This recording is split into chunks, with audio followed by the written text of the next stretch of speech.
will have to be adopted. The Honorable Minister of State in the Ministry of Home Affairs. Honorable Minister, Honorable Home Minister.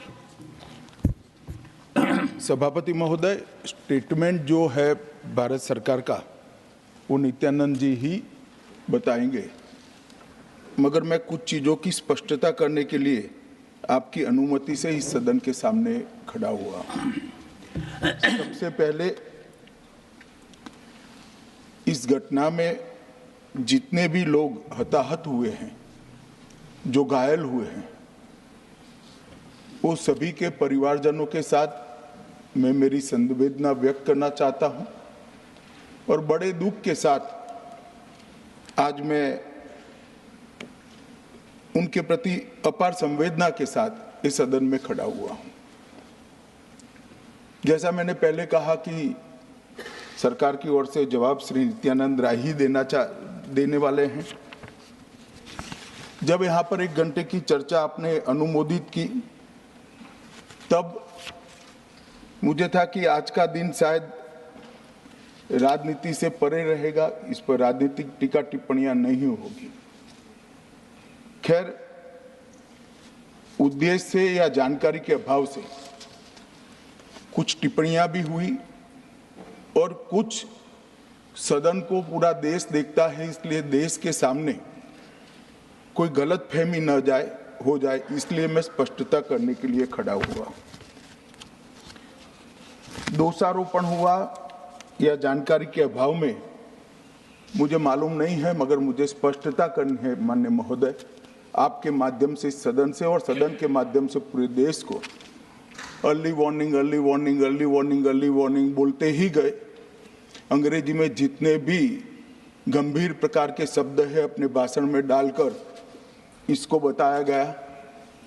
मैं सदन के सामने स्पष्टता करना चाहता हूं, 23 जुलाई को केरल सरकार को अर्ली वार्निंग भारत सरकार की ओर से दी गई थी। 23 जुलाई को 7 दिन पहले, फिर 24 को गई, फिर 25 को गई, 26 तारीख को मान्यवर ये कहा गया कि 20 सेंटीमीटर से ज्यादा वर्षा होगी, भारी वर्षा होगी, लैंडस्लाइड होने की संभावना है, मड भी रस होकर आ सकता है और लोग इसके अंदर दबकर मर भी सकते हैं। मैं कुछ कहना नहीं चाहता था मान्यवर, मगर भारत सरकार की अर्ली वार्निंग सिस्टम पर सवाल किए गए, इसलिए मैं कहता हूं प्लीज लिसन अस, मत चिल्लाइए, प्लीज रीड इट। जो वार्निंग भेजा है उसको पढ़िए जरा। और इस देश में कई राज्य सरकारें ऐसी हैं जिन्होंने इस प्रकार की वार्निंग का उपयोग कर जीरो कैजुअलिटी डिजास्टर मैनेजमेंट किया है। मैं ओडिशा राज्य सरकार के लिए भी, उस वक्त हमारी नहीं थी, नवीन बाबू की थी, हमने 7 दिन पहले साइक्लोन का अलर्ट भेजा, सिर्फ 1 व्यक्ति मारा गया, वो भी गलती से मारा गया। गुजरात सरकार को हमने साइक्लोन का अलर्ट 3 दिन पहले भेजा, एक पशु भी नहीं मरा साहब। मगर मैं बड़ी विनम्रता के साथ कहना चाहता हूं कि आप जो घिसे पिटे शब्द यहां लेकर आए हैं और डिमांड ही करते जा रहे हैं, अर्ली वार्निंग सिस्टम है। भारत सरकार ने 14 के बाद अर्ली वार्निंग सिस्टम के लिए 2000 करोड़ रुपया खर्च किया है और इसको साझा किया जाता है मान्यवर। 7 दिन पहले हर राज्य को सूचना भेजी जाती है और वो सूचना साइट पर सबके लिए भी उपलब्ध है, माननीय सांसदों के लिए भी उपलब्ध है। मगर कुछ लोगों को है कि यहाँ की साइटें खोलते ही नहीं है, विदेश की ही खोलते हैं। तो अब विदेश में तो इसकी अर्ली वार्निंग सिस्टम आएगी नहीं, हमारी साइट देखनी पड़ेगी मान्यवर। वर्षा, 1 मिनट आप सुनो भाई, मैंने ध्यान से आपको सुना है, सुनिए जरा। नो प्लीज, इस तरह से नहीं चलेगा, सदन है।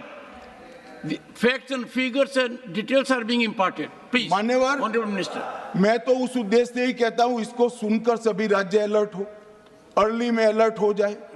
मेरा किसी को ताना लगाने का आशय नहीं है।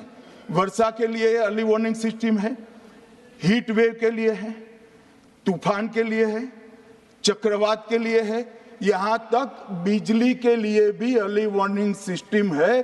जो 10 मिनट पहले बिजली अक्षांश रेखांक के साथ कहां गिरेगी वो सीधा कलेक्टर को इन्फॉर्म करती, मगर इसका कोई जिक्र नहीं कर रहा है। मैं तो मानता हूं जानकारी का अभाव होगा, जानकारी का अभाव है तो भी ठीक नहीं है, और राजनीति है मान्यवर तो बहुत दुखद है। मान्यवर, कई सारे राज्यों ने इसका उपयोग भी किया है और परिणाम भी आए हैं, और इस अर्ली वार्निंग सिस्टम के तहत मैं आज सदन को बताना चाहता हूं, 23 तारीख को ही मेरे ही अनुमोदन से 9 एनडीआरएफ की टीमें केरल के लिए रवाना हो गई थी कि वहां लैंडस्लाइड आ सकता है। भारत सरकार ने 9 एनडीआरएफ की टीमें विमान से वहां भेजी। मैं पूछ सकता हूं मान्यवर, इतना मुझे पूछते हैं सारे लोग, केरल सरकार ने क्या किया? अनधिकृत लोग रह रहे थे, नहीं रह रहे थे, मगर वल्नरेबल सिचुएशन तो थी। इनको शिफ्ट किया गया क्या? क्यों नहीं किया गया? कौन रोकता था? और शिफ्ट किया तो मरे कैसे? शिफ्ट पहले नहीं किया गया है, बाद में किया गया है। जितना बोलोगे उतना नुकसान होगा। मैं बोलना नहीं चाहता, परंतु जब आप आरोपात्मक तरीके से बात करते, मैं शांति से यहां बैठकर सुनने ही आया। मान्यवर, मैं आज आपके माध्यम से कहना चाहता हूं कि early warning system Narendra Modi ji 2014 में प्रधानमंत्री बने, 2016 से ये प्रोजेक्ट चालू हुआ और 23 तक दुनिया की सबसे आधुनिक अर्ली वार्निंग सिस्टम कहीं पर है तो भारत में। और इसका 7 दिन पहले इसका अनुमान देने वाले 4 ही देश है, उसमें से एक भारत है। मगर उसको पढ़ना पड़ता है, डिमांड करने से कुछ नहीं होता। मान्यवर, जो उन्होंने कहा कि भाई डिजास्टर के पैसे रिलीज करने का राज्य के साथ पास अधिकार नहीं है, वो गलत है। मान्यवर, मैं इसकी भी स्पष्टता करना चाहता हूं क्योंकि सदन का रिकॉर्ड साफ रहना चाहिए। एसडीआरएफ में 10% राशि कोई भी राज्य अपने हिसाब से, अपनी गाइडलाइन से इश्यू कर सकता है, और 100% राशि भारत सरकार की जो गाइडलाइन इश्यू हुई है, गाइडलाइन इश्यू के किसी भी परमिशन की भारत सरकार की जरूरत नहीं है, गाइडलाइन को सिर्फ फॉलो करना है। मगर जो ये डिजास्टर के पैसे हैं और कोई हेड के अंदर तो खर्च नहीं हो सकते, हमें इतना तो चेक एंड बैलेंस रखना पड़ेगा। तो फिर भी 10% खर्च तो डिजास्टर के नाम से कुछ भी आप करें कोई नहीं पूछता है। 90% खर्च आप गाइडलाइन के हिसाब से डिजास्टर के लिए भारत सरकार की कोई परमिशन लेने की जरूरत नहीं। और बंगाल का भी कहा मान्यवर, डिटेल स्टेटमेंट नित्यानंद जी पढ़ेगी, मतलब मैं स्ट्रक्चर्ड स्टेटमेंट नहीं दे रहा हूं, सिर्फ स्पष्टताएं कर रहा हूं। मान्यवर, बंगाल का भी कहा, हमने 6,244 करोड़ रुपया 14 से 24 तक बंगाल के अप्रूव किए हैं, और जिस प्रकार से इनके खर्च का हिसाब आता है इस हिसाब से रिलीज होते हैं। उसमें से 4619 करोड़ रुपया हमने रीएम्बर्स कर दिया है, मगर वहां थोड़ा प्रॉब्लम है हिसाब भेजने में। अब वो तो मैं अच्छे से नहीं कर सकता साहब, बंगाल ने ही करना पड़ेगा। अकाउंट देना पड़ता है तो सरकार है, कोई पॉलिटिकल पार्टी नहीं है ना। सरकार के कुछ रूल्स होते हैं, रेगुलेशन होते हैं, अकाउंटिंग सिस्टम होती है, एजी का ऑडिट होता है। हम किसी को नहीं मानेंगे तो थोड़ी तकलीफ आएगी, मगर धीरे धीरे आदत पड़ रही है, इंप्रूवमेंट आया है। इसीलिए 6244 में से 4619 करोड़ रुपया इनका रिलीज हो चुका है। और मैं फिर से कहना चाहता हूं मान्यवर, अर्ली वार्निंग सिस्टम दी गई थी, इसीलिए 23 तारीख को हमने एनडीआरएफ की 9 बटालियन वहां पर, 9 बटालियन वहां पर हमने भेज दी थी और 3 कल रवाना करी है।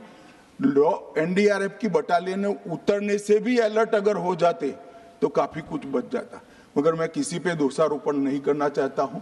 ये समय है केरल की सरकार के साथ खड़ा रहने का, केरल की जनता के साथ खड़ा रहने का और जो लोगों की हानि हुई है उनके साथ खड़ा रहने का मैं सदन को विश्वास दिलाना चाहता हूं।